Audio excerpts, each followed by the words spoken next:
ഇന്ത്യയിൽ അശ്ലീലം വിറ്റ ഇൻസ്റ്റഗ്രാമിൽ കുട്ടികളോടുള്ള ലൈംഗിക അതിക്രമ വീഡിയോകളുടെ പണം വാങ്ങിയുള്ള പ്രചരണം നടക്കുന്നു.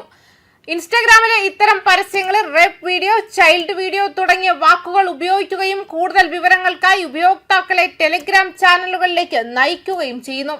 അവിടെ ഇത്തരം ദൃശ്യങ്ങൾ വെറും 99 രൂപയ്ക്ക് വിൽക്കുന്നുവെന്ന് BBC-യുടെ അന്വേഷണ റിപ്പോർട്ടിൽ പറയുന്നുണ്ട്.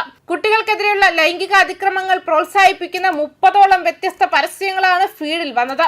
ഏകദേശം 12 വയസ്സ് തോന്നിക്കുന്ന കുട്ടികൾ ഉൾപ്പെടുന്ന ലൈംഗിക ദൃശ്യങ്ങൾ, 52 വയസ്സുകാരനും 12 വയസ്സുകാരിയും ഉൾപ്പെടുന്ന ചിത്രങ്ങൾ, ലൈംഗിക അതിക്രമത്തിന് ഇരയായി കരയുന്ന ഒരു കൊച്ചു പെൺകുട്ടിയുടെ ചിത്രം എന്നിവ ഇതിൽ ഉൾപ്പെടുന്നു.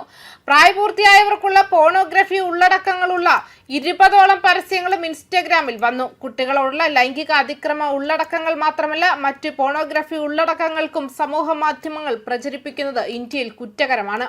മാത്രവുമല്ല, പ്രായപൂർത്തിയായവരുടെ നഗ്നത, ജനനേന്ദ്രിയങ്ങളുടെ ദൃശ്യങ്ങൾ, കുട്ടികളെ അപകടത്തിലാക്കുകയും ചൂഷണം ചെയ്യുകയും ചെയ്യുന്ന ഉള്ളടക്കങ്ങൾ എന്നിവയൊന്നും തങ്ങൾ അനുവദിക്കില്ലെന്നാണ് മെറ്റ അതിന്റെ സുരക്ഷാ നയങ്ങളിൽ അവകാശപ്പെടുന്നത് എന്നതും ശ്രദ്ധേയമാണ്. ഇൻസ്റ്റാഗ്രാമിന്റെ മോഡറേഷൻ സാങ്കേതിക വിദ്യയുടെ അനുമതി ലഭിച്ച ശേഷമാണ് ഈ പണമടച്ചുള്ള പരസ്യങ്ങളെല്ലാം പ്രസിദ്ധീകരിച്ചിരിക്കുന്നത്.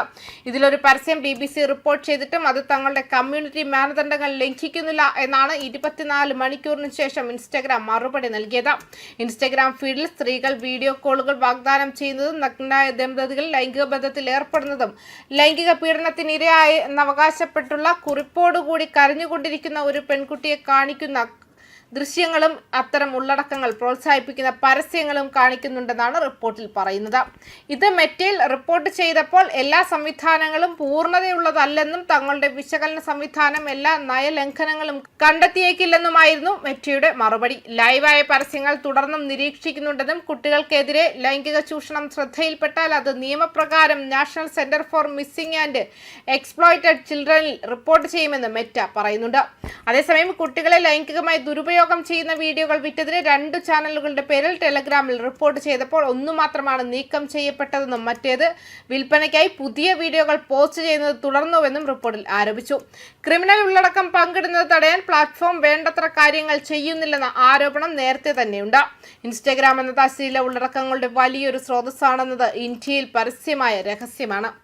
ആരും തന്നെ അതിനു നേരെ ശബ്ദമുയർത്തുകയോ അധികൃത നടപടികൾ സ്വീകരിക്കുകയോ ചെയ്തിട്ടില്ല.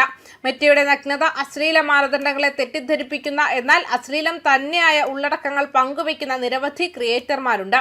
ഇക്കൂട്ടത്തിൽ അവർ തങ്ങളുടെ ബന്ധുക്കളോ മക്കളോ ആയ കുട്ടികളെ പോലും പങ്കാളികളാക്കുന്നുമുണ്ട്. അശ്ലീല സംഭാഷണം, ശരീരഭാഗങ്ങളുടെ പ്രദർശനം, ലൈംഗിക ചുവയുള്ള ക്യാപ്ഷനുകളോടുകൂടിയ മീമുകൾ, സബ്സ്ക്രിപ്ഷനുകളിലൂടെ സെമി ന്യൂഡ് ഉള്ളടക്കങ്ങളും തത്സമയ സംഭാഷണങ്ങളും വാഗ്ദാനം ചെയ്യുന്ന ക്രിയേറ്റർമാർ എന്നിവയെല്ലാം ധാരാളമായി ഇൻസ്റ്റഗ്രാമിലുണ്ട്. UK ഉൾപ്പെടെയുള്ള വിദേശ രാജ്യങ്ങൾ കുട്ടികളുടെ സുരക്ഷയും മാനസിക വളർച്ചയും മുൻനിർത്തി കർശനമായ നിയന്ത്രണങ്ങളും പ്രായ പരിശോധനയും നിയമ നടപടികളും സ്വീകരിച്ചു വരുമ്പോഴാണ് പരാതികൾക്കും വിവാദങ്ങൾക്കും കാത്തുനിന്ന് യാതൊരു നടപടിയും സ്വീകരിക്കാതെ ഇന്ത്യൻ അധികൃതർ നോക്കി നിൽക്കുന്നത്.